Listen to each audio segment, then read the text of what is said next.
Olá, meus caros amigos, meus amigos queridos, eu sou Sidney.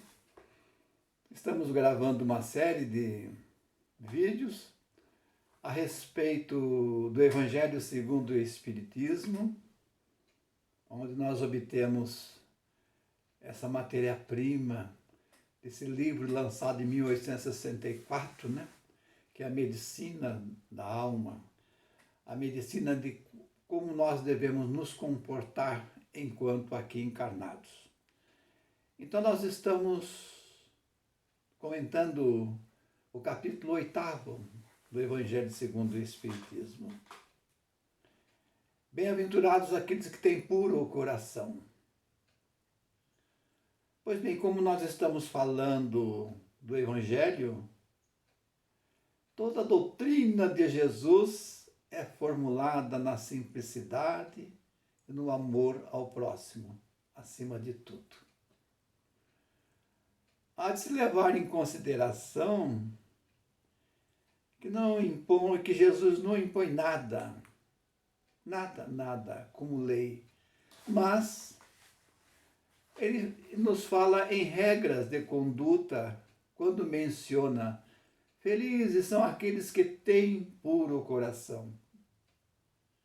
E pelo que consta o Evangelho, onde Jesus estava, ele estava também com seus discípulos e seus seguidores, que formava até uma multidão. E quem eram esses seguidores? Além de seus discípulos, pessoas doentes, pessoas pobres, crianças mal vestidas, pessoas aflitas. Enfim, eles buscavam em Jesus uma fonte de consolo, como também uma cura para seus males. E devido à sua presença muito notada naquela época, no meio dessa multidão tinha seus opositores também, olheiros. Sempre estavam no meio da multidão para ver se Jesus não pecava contra as leis mosaicas. Afinal de contas, o Rabi de Judá, Jesus, com os seus ensinamentos, trazia novidades que até então nunca ninguém havera visto ou escutado a respeito do mundo espiritual. E o que daria para entender mesmo que era uma boa nova, era uma novidade. Imaginem só, 2000 anos atrás, alguém dizendo: ninguém vai ao Pai senão por mim. Que Pai é esse?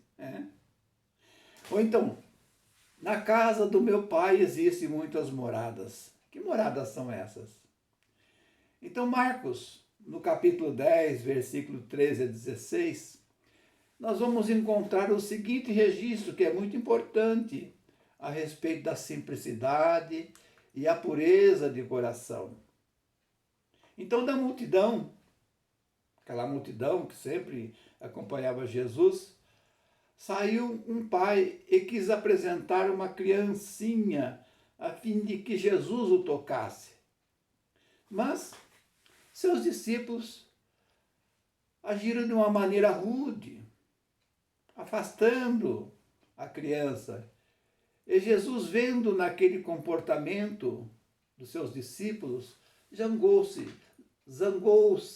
e disse aos seus discípulos: deixai vir a minhas criancinhas, não impeçais, porque o reino dos céus é para aqueles que se assemelham. Eu vos digo em verdade, todo aquele que não receber o reino de Deus como uma criança, nele não entrará. E tendo abraçado a criança, abençoou-a, impondo-lhe as mãos. Então Kardec comenta que a pureza de coração é inseparável da simplicidade. Então essas virtudes caminham juntas. Não inclui o pensamento de egoísmo, de orgulho, pensando bem, não inclui aquele pensamento que nós somos donos da verdade. E é por isso que Jesus toma a infância como símbolo dessa pureza, bem como a humildade. A criança não sabe e nem sente a discriminação até uma certa idade. Aos nossos olhos, parecem ingênuas, mas existe, porém, até uma certa idade, né? Claro. E devido a essas características, os espíritas trazem observações transcendentais.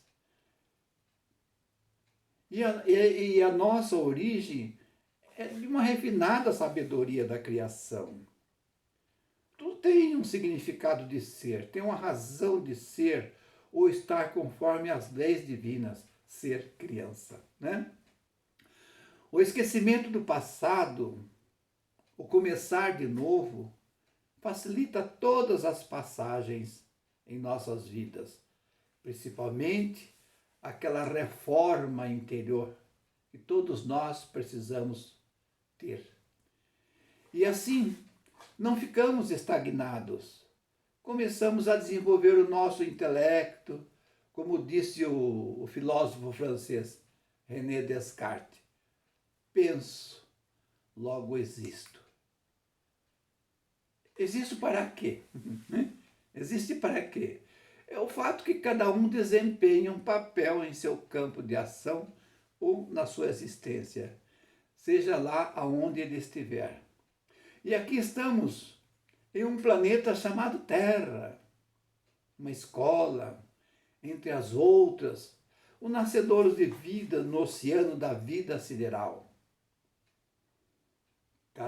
Cada ser nesse ambiente que estamos tem uma personalidade, um instinto, somos seres únicos. Mas temos um livre-arbítrio. Mas temos também uma carga, uma somatória de um passado distante. Uma arma a ser preservada na atual existência, principal capital é a vida. E Deus nos deu a liberdade de escolha para explorá-la, que foi dito, o livre-arbítrio. Assim, já na classificação de como um ser inteligente, nós vamos requalificando os nossos sentimentos. Se nós trouxermos uma carga do passado, requalificando o quê? Uns bons e outros sentimentos nem tanto. Mas o egoísmo, enquanto não melhorarmos de condição, irá estar muito presente, o qual nunca nós poderemos que esse egoísmo torne-se um vício. Mas é necessário que assim seja. E o que significa a palavra egoísmo? É dado a quem tem o vício de pensar em si próprio. Vício de pensar em si próprio, desprezando o coletivo, a vida do outro, o qual todos têm a mesma necessidade de sobrevivência. Todos. E falamos em vício, e nenhum vício é bom, porque além de incomodar a si, também incomoda os outros. Porque os outros também precisam alimentar-se, trabalhar, morar, dormir, aprender, ter segurança, ter lazer, ter liberdade de expressão. Temos que repensar esses itens, que é a necessidade de todos. Somos seres gregários. O que é gregários? Não sobrevivemos sem o outro. É por isso não poderá haver aquele egocentrismo, pensar em si próprio. Logo, nós não podemos pensar, e sim aprender a pensar no coletivo.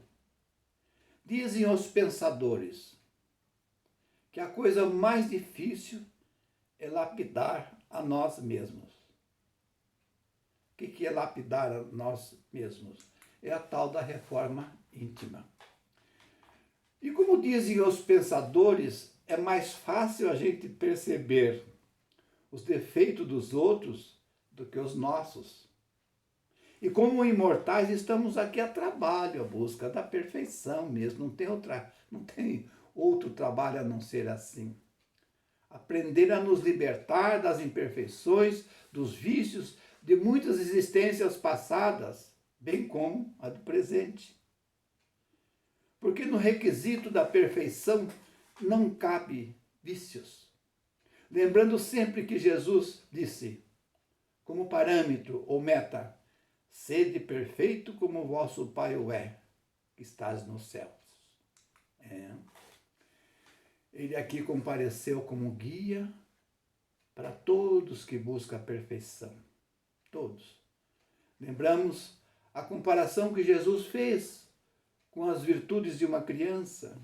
Sendo assim, observando, o espírito de uma criança pode ser muito velho, trazendo ao renascer para a presente vida corporal as imperfeições das quais não tenha despojado a existência passada. Na realidade, somos seres de busca. Estamos sempre buscando. Sempre, sempre. No entanto, uma criança em tenra idade pode manifestar exceções, mas não manifesta tendências perversas e nos oferece a imagem da inocência, da simplicidade. E Jesus não diz de maneira absoluta que o reino de Deus é para elas, mas para aqueles que se assemelham essa simplicidade das crianças. Mas de uma vez que o espírito de uma criança vem de uma longa caminhada, e só vai se manifestando suas verdadeiras características entrando na fase adulta. A criança tem necessidade de cuidados especiais nessa fase. Necessidade de muita ternura, muito amor materno, para que ela possa acrescentar qualidades nobres.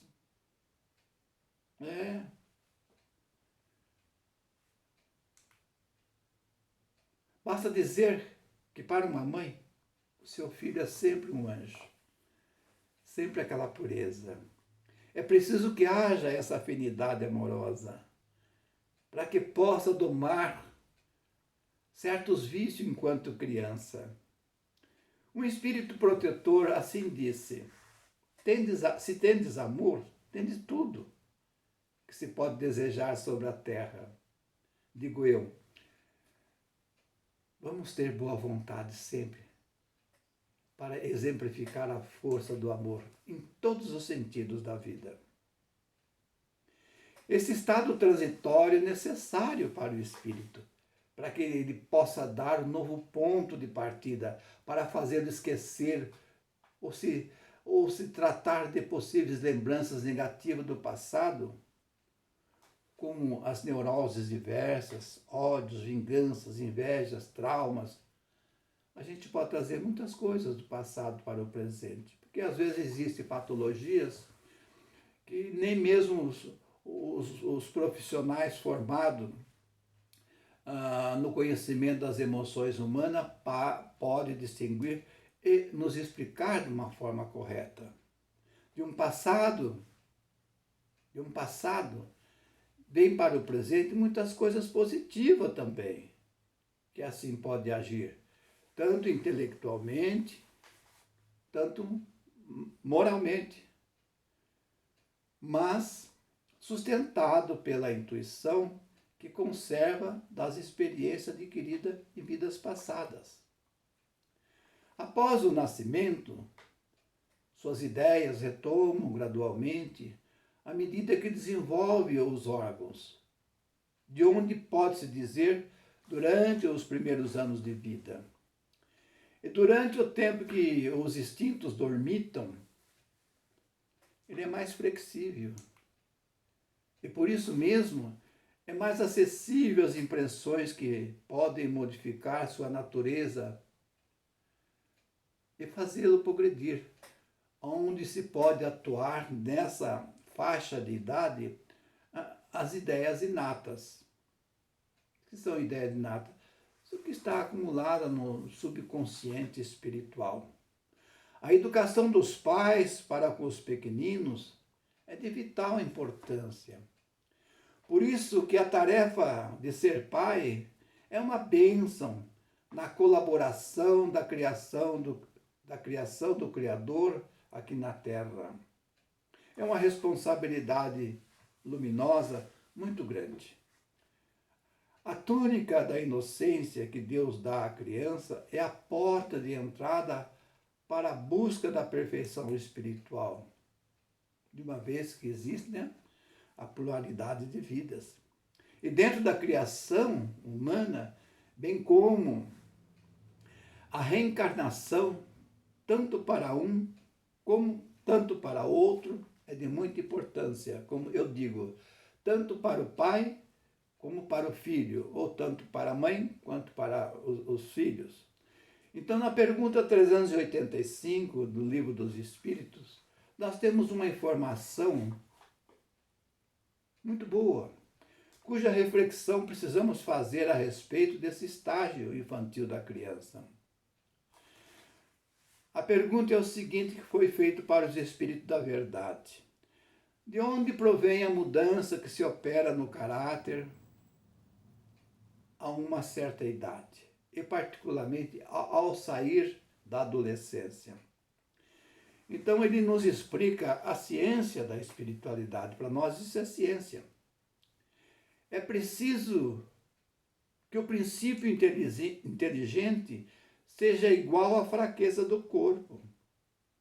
Um estado infantil não poderia resistir a uma atividade muito grande do espírito, que vem com uma carga imediata do seu passado. E por isso que quando existe a proximidade da encarnação, o espírito entra em perturbação, perde aos poucos a consciência de si mesmo. E durante um certo período de vida, na redução para o ventre materno da sua mãe. Então permanece em uma espécie de sono, durante o qual suas faculdades se conservam em estado de latência. Esse estado transitório é necessário para dar ao espírito um novo ponto de partida e fazê-lo esquecer as mazelas de existências anteriores em sua nova existência terrestre. Então, a partir do nascimento, suas ideias vão retomando gradualmente, à medida que desenvolve seus órgãos. E se pode dizer, durante os primeiros anos, que o espírito é verdadeiramente uma criança. Isso varia até os 7, 8 anos de idade.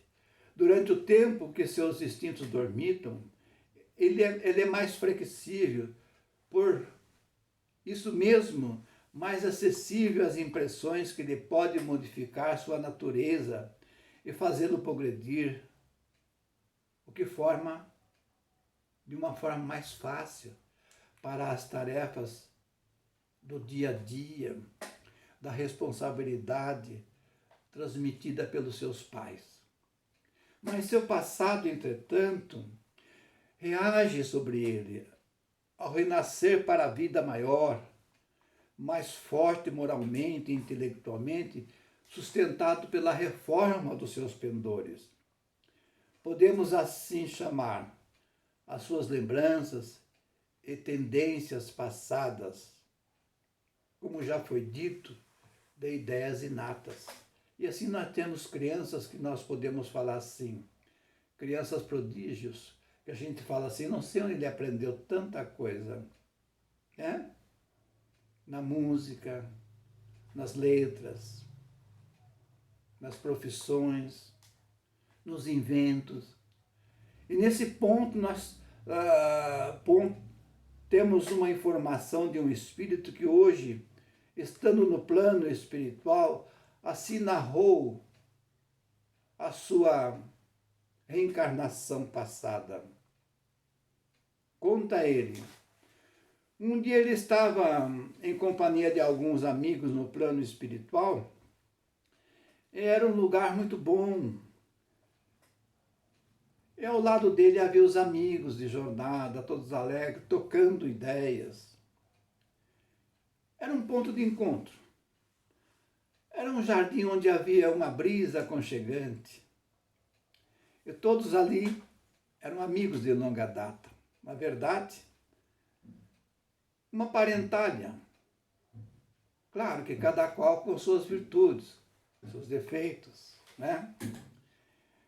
E um desses momentos, certa vez, diz ele, eu vi uma equipe de amigos espirituais, todos de vestes brancas, que a mim se dirigiu com a seguinte proposta. Amigo José, precisamos conversar. Somos de uma equipe do Departamento da Reencarnação. Estamos aqui a mando do plano maior. Somos responsáveis a comunicar-lhe que você está sendo convidado a se reencarnar. Fiquei um tanto desconcertado.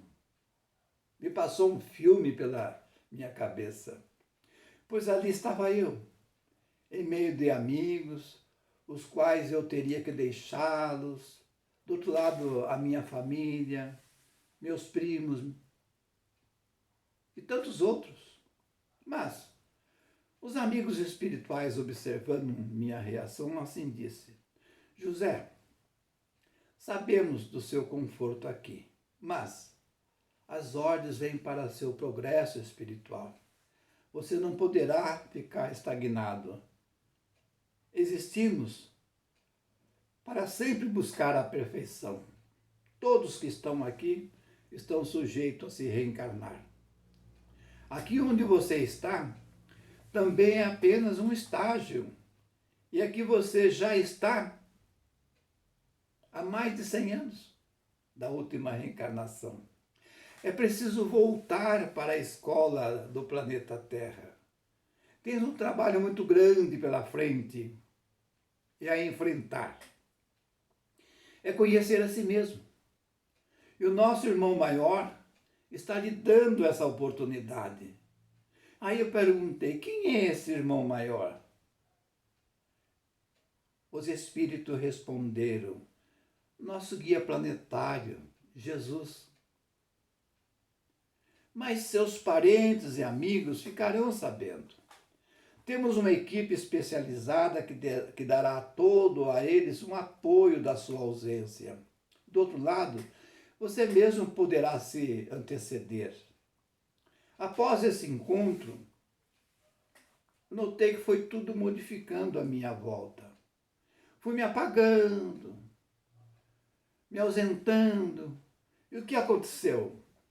Quando menos eu espero, eis que eu estava nos braços da minha mãe, em um outro seio familiar, no plano terrestre. Fui crescendo, crescendo, e na minha adolescência fui notando que meus pais eram muito rígidos. E eu não tive assim, uma boa simpatia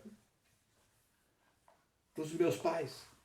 E por volta dos meus 12 anos, resolvi fugir da casa dos meus pais. Andei muito e fui parar em Santa Catarina, onde uma família teve a complacência de mim, e ao ver-me perambulando pelas ruas, e me adotou.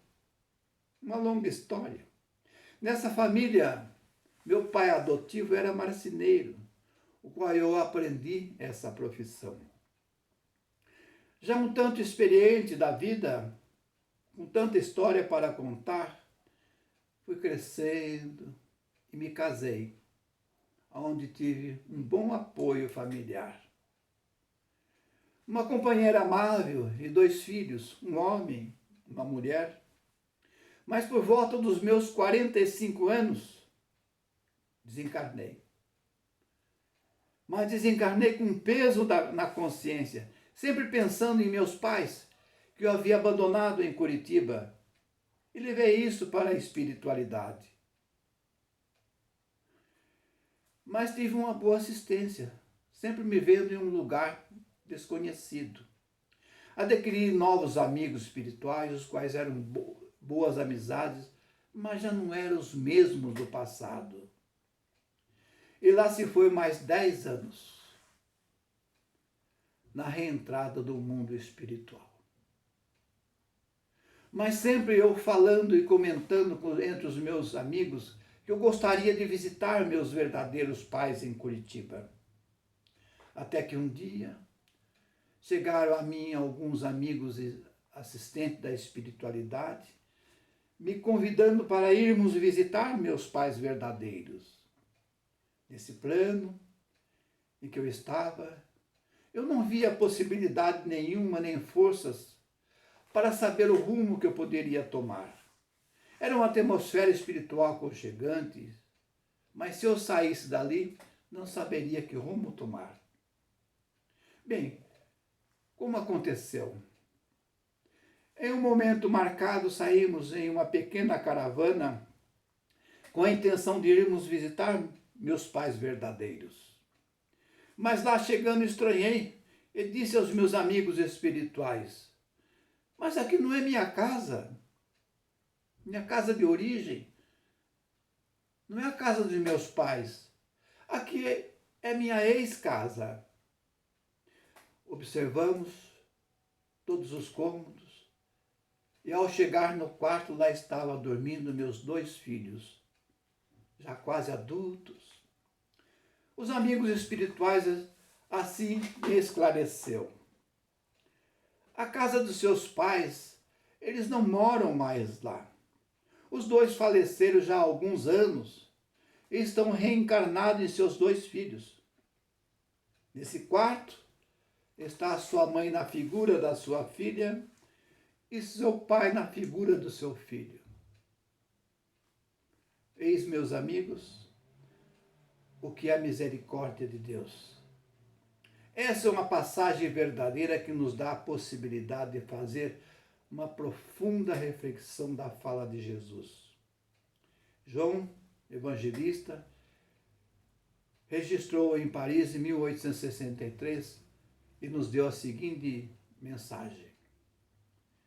Jesus queria que os homens viessem com confiança desses pequenos seres de passos vacilantes, cujo chamamento lhe conquistaria o coração das mulheres, que são as verdadeiras mães, almas ternas, a de transmitir a misteriosa autoridade e o amor materno. Mas um outro espírito em Bordeaux, em 1861, valorizou a fala de Jesus no deixar vir a minhas criancinhas, porque eu possuo leite que fortifica os fracos, e ainda acrescenta ele com as palavras: se tendes amor, tendes tudo o que pode desejar sobre a terra.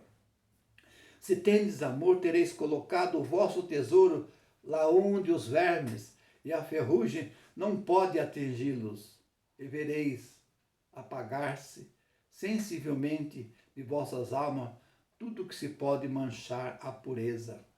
E sentireis o peso da matéria diminuir, um dia após dia, a saúde da alma suavizar. E assim foi essa mensagem desse Espírito. E assim eu termino essa pequena preleção em torno de pureza da alma. Nós temos muitos assuntos a respeito, ser puro de coração. Ser puro de coração é ter a bondade na flor da pele, é ter a bondade na forma de olhar, na forma de se exercitar, na forma de dar o ombro aos nossos amigos que precisam de ombros. E assim, eu agradeço a atenção de todos, agradeço e peço a todos, compartilhem com aqueles que precisam dessa orientação, que seja pureza de coração. Pense muito a aprender a respeito disso. A minha gratidão a todos.